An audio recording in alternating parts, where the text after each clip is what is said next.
ସେ ଯାଉ ତମେ ନେଲ ଆଉ ଗୋଟେ ନେଲ ମୁଁ କହିଦିଏ ଆଗ। ଦେଖିଲେ ତ ଦର୍ଶକ ବନ୍ଧୁ, ଇଏ ହଉଛନ୍ତି ଆମ ପାପା କି ପରି, ଯାହାଙ୍କର ନିଜ ମୁଣ୍ଡ ଅପେକ୍ଷା ହେୟାର ଷ୍ଟାଇଲ ପ୍ରତି ବହୁତ ଧ୍ୟାନ।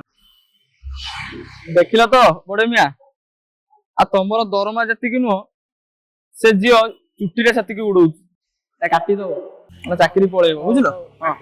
କ୍ୟାମେରା ବନ୍ଦ କରୁନ। ବୁଝିଲ ବଡ ମିଆ, ମତେ କାମ କରିବା ପାଇଁ ଟୋଟାଲି ଇଣ୍ଟରେଷ୍ଟ ନାହିଁ, ବିରକ୍ତ ହେଇଗଲିଣି ମୁଁ। ହଁ ଛୋଟ କଣ କରିବା, ଦରମା ପାଇଁ ତ କରିବାକୁ ପଡୁଛି ଆଉ। ଦରମା 3 ମାସ ହେଲା ମତେ ଦରମା ଦେଇନାହାନ୍ତି, ସଉଦା ଦୋକାନରେ ମୋର 10,000 ଟଙ୍କା ବାକି। ତ ଦୋକାନ ଆଗେ ଦେଇକି ଗଲେ ମତେ ମୁହଁ ଲୁଚିକି ଯିବା ପାଇଁ ପଡୁଛି। ଓହୋ ଛାଡ। ଏଇ ଦେଖ ଏଠି ଶୁଣ ସାର୍ ଆସିଲେ, ଗୋଟେ ବାଇକ୍ ନେଇକି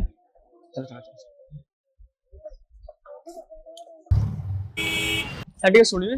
ହଁ କୁହନ୍ତୁ ସାର୍, ଆମେ ଗୋଟେ ନ୍ୟୁଜ୍ ଚ୍ୟାନେଲରୁ ଆସିଥିଲୁ, ତ ହେଲମେଟ୍ ନେଇ ଗୋଟେ ଛୋଟ ସର୍ଭେଟେ କରୁଛୁ, ତ ତା ପାଇଁ ଆପଣଙ୍କର କିଛି ମତାମତ ନେବା ପାଇଁ ଚାହୁଁଛୁ। ମୁଁ ମୋର ଲାଇଫ ସେଭ୍ କରିବାକୁ ପିନ୍ଧେ ହେଲମେଟ୍ ମଧ୍ୟ ମୋତେ ଡଷ୍ଟ ପଲ୍ୟୁସନ ରକ୍ଷା କରେ।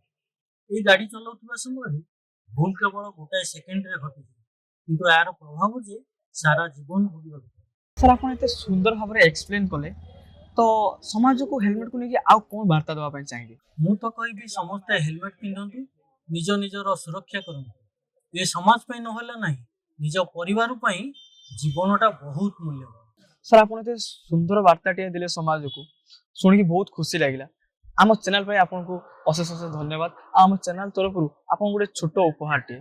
ଆରେ ବଡେ ମେ ଜଲ୍ଦି ତ କ'ଣ ଘରକୁ ନେଇ ପଳେଇବ ନା କ'ଣ? ଦଉଛି